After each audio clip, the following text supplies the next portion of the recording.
Hi, my name is Emily Chapon from That Crazy Thing Called Life, and I have just appeared on Boss to Boss with my good friend Miro. Be sure to check the podcast out.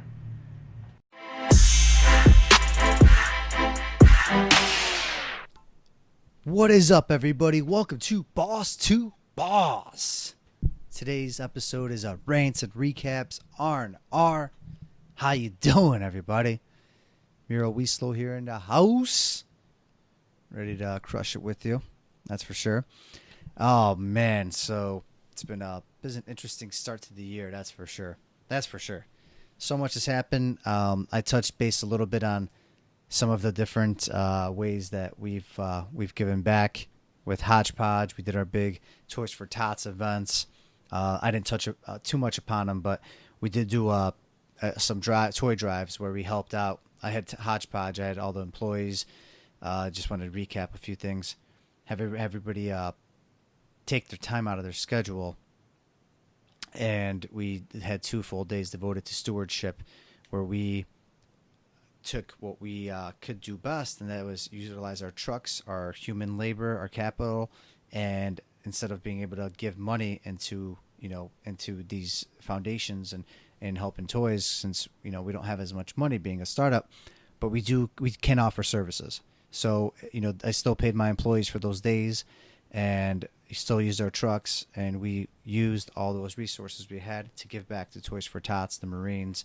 We teamed up with Amling Cycle, which is a bicycle shop out in Niles, and we met up with them. We helped get 5,900 toys transported on our bicycles and our Hodgepodge truck. And then when we got to the final area, which is Old Town in Chicago, we transferred all the gifts off of the bicycles. They were like in those little like things that are behind a bike, that hold the kids, the little wagons, and we had toys all up in those, and we transferred them over to our trucks, and then we did a big drop off over to the Marines and Toys for Tots, and that was part 1. And then part 2, we helped out again, where we got about, I think it was closer to 3,000-ish toys the second time, 3 or 4,000, and that was from an insurance company in Orland Park.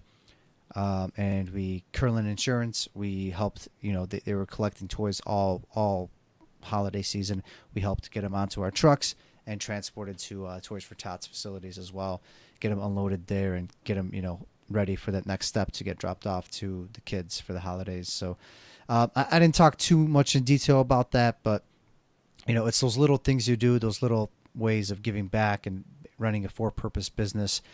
As you'll notice in my next episode with Tommy Barrett's, he has a for-purpose business, and he talks about how he gives back through comedy.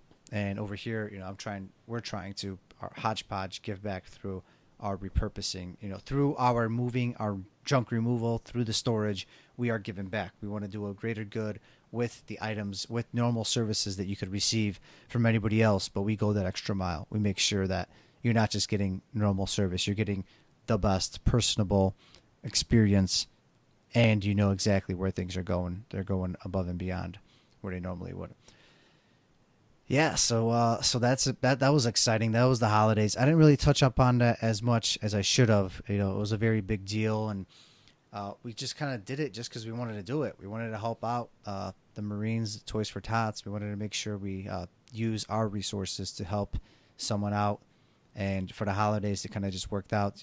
We didn't want any kids to go without gifts for the holidays. We wanted to at least play our role and help as many children as possible to get gifts. As I remember when I was, poor, when I was growing up, my first, probably half of my life that I'm at right now, I was poor. I was going to shelters. I was going to different types of churches and, getting things donated, getting things through, I guess, essentially, secondhand. And it meant so much to me, to be able to get that little toy car or that little, probably not an oven set. Those are usually for girls, but whatever it was, little toy cars are usually my favorite. Or getting like a carpet where I could drive with their little toy cars on it with all the little designs, things like that. It just meant so much to me, and it really just shaped my childhood and made me appreciate things, made me appreciate the little things that now, giving things back like that, and especially through my business, through this business that whoever's part of Hodgepodge here, it's just secondhand. It comes with the territory, and it's something that when me and my business partner, when we started up this business, we knew we were going to give back. We knew there was going to be a component of the business that it was going to be the backbone of the business, and that is giving back to people through the items that we remove and making sure things for the as much as possible. It's impossible to keep everything out, but getting as many things as possible out of the landfill and through repurpose and through to other people in other ways. And that's kind of where I guess that's what really shaped me, and it meant so much, and I wanted to make sure this episode is dedicated to those things we did with Hodgepodge and how we gave back to the community, and just relating it to how others give back. And some people do crazy things, like they have shelters for the abused, for the homeless, for the for people that were trafficked, just whatever it is.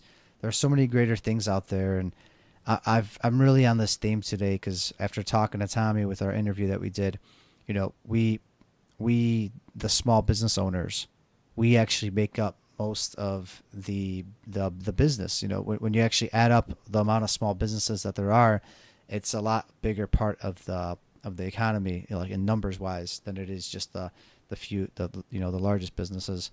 And if we all start playing a role and start making, just a little bit of an impact, if we could just give back a few hours, a day, a year, whatever it is, the smallest of amounts will go such a long way, as we do play such a big role on this planet and in other people's lives. And if we're fortunate enough to be able to have some extra money, it's going that extra mile and doing something with it, not just keeping it all for yourself, which goes a long way. And sometimes, good things come out of it too. You can't expect good things, to come out of it for yourself. You can't sit here expecting, and again, getting mad if they don't. If they happen, they happen. We were fortunate and blessed enough, to get numerous shout outs. Numerous people reached out to us.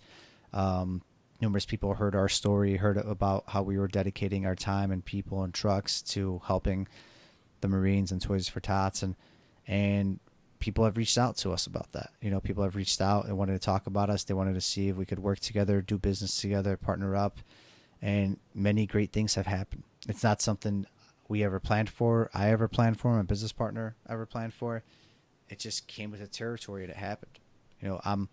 Any day of the week, I'm going to go and buy food from a store, or buy someone, if someone is coming over here to fix, I don't know, my furnace, and I know this person, a part of what they do is bigger in the community. They maybe give back in some sort of way, and their services are exactly identical. The costs are identical, but I know this person is doing this little thing above and beyond. They sponsor this event. They're a chairman of some non-for-profits, and they constantly devote time for free to other people.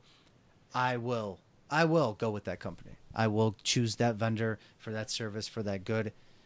It's something that back then didn't matter to me as much, but with time now it does, and it's such a vital role that it plays. Being a for-purpose business, it plays such a big role, and yeah. So I mean, that's one thing that we did. The holidays, I talked about my previous rants. I had some ups and downs, but a lot of things have been happening. I've recently, I'm in a process.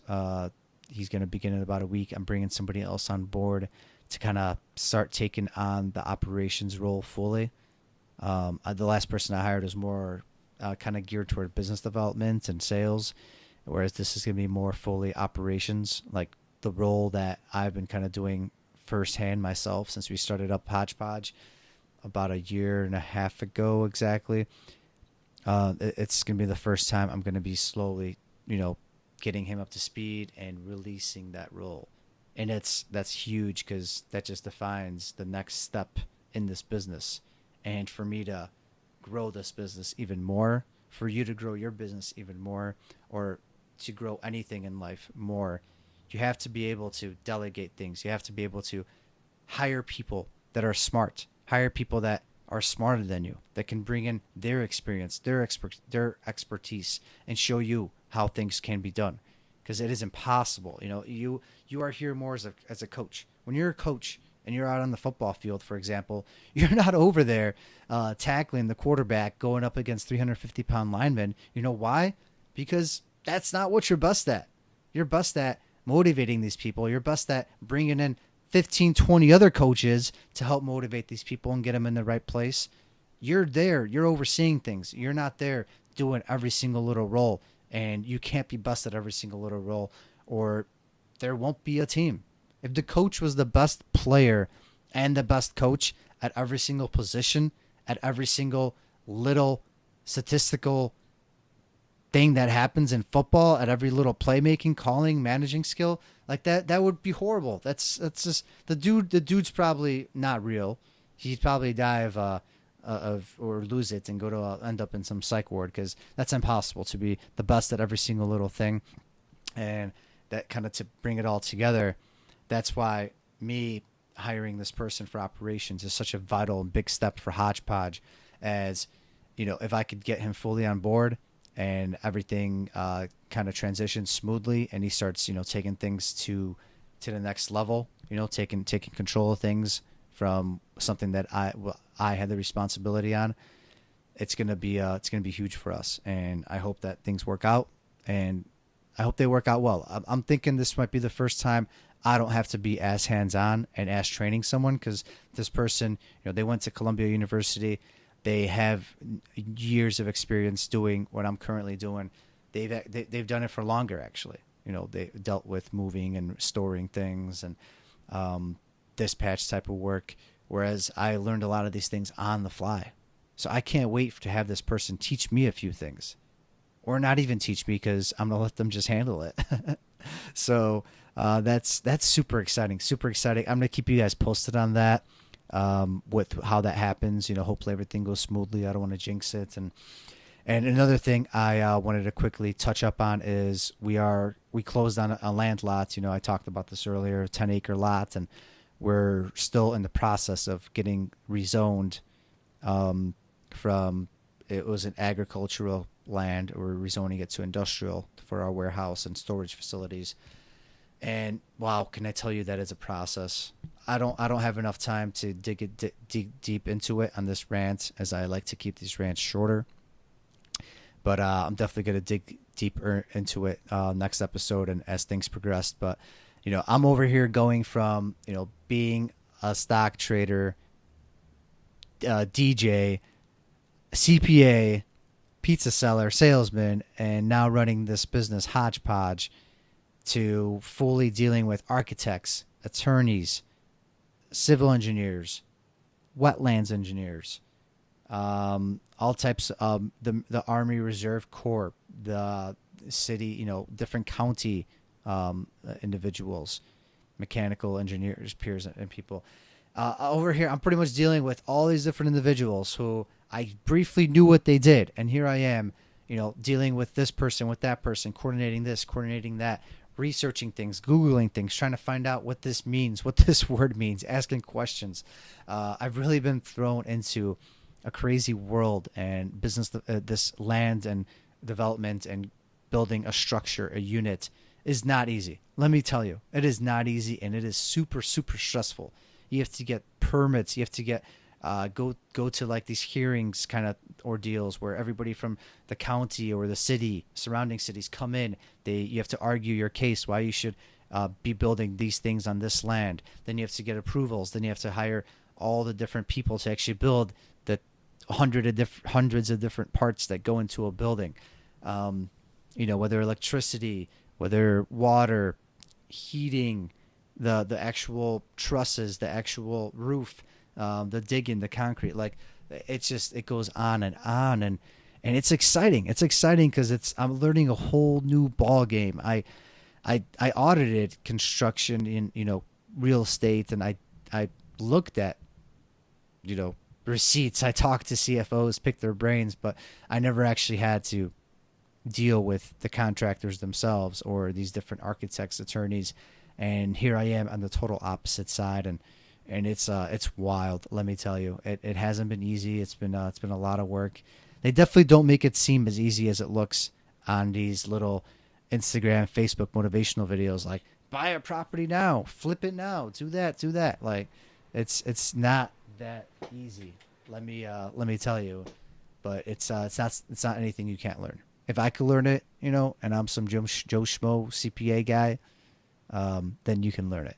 It's all there. Information's all there in front of you. You could pretty much Google anything nowadays. You just need to be open-minded and hustle and make sure you don't get taken advantage of. Do your research. Contact your friends, your closest friends, the ones that might be in similar industries. Try to get referrals. Try to meet other people that have gotten similar jobs done. Get multiple quotes. Those are definitely things to keep in mind, bear in mind when making decisions, because these are the decisions that could impact, tens of thousands, hundreds of thousands of dollars, and they could make or break your business. So yeah, I'm going to leave it at that. I could definitely expand on a lot of these, but just want to kind of throw them at you and let you be updated with what's happening here at Hodgepodge and the world of Miro. We slow, like we are slow, though we really, really are. I hope you're all doing well. I know you're doing well, and you're going to crush the rest of your week. And we're going to talk again soon. So many exciting interviews coming up. Check out our new site, boss2boss.com. It's so clean. It's so sleek. I want to give a shout out to Steve and Dom for doing a fabulous, amazing job with the site. Things are really coming along here at Boss2Boss. Hope to hear from some of you soon. All right, take care and crush the rest of your week. Peace. That is all for this episode of Boss to Boss. Your next step is to visit boss2boss.com, where you will find proven techniques followed by professionals to help you make that next step. Again, that is boss2boss.com. And remember, the time is now.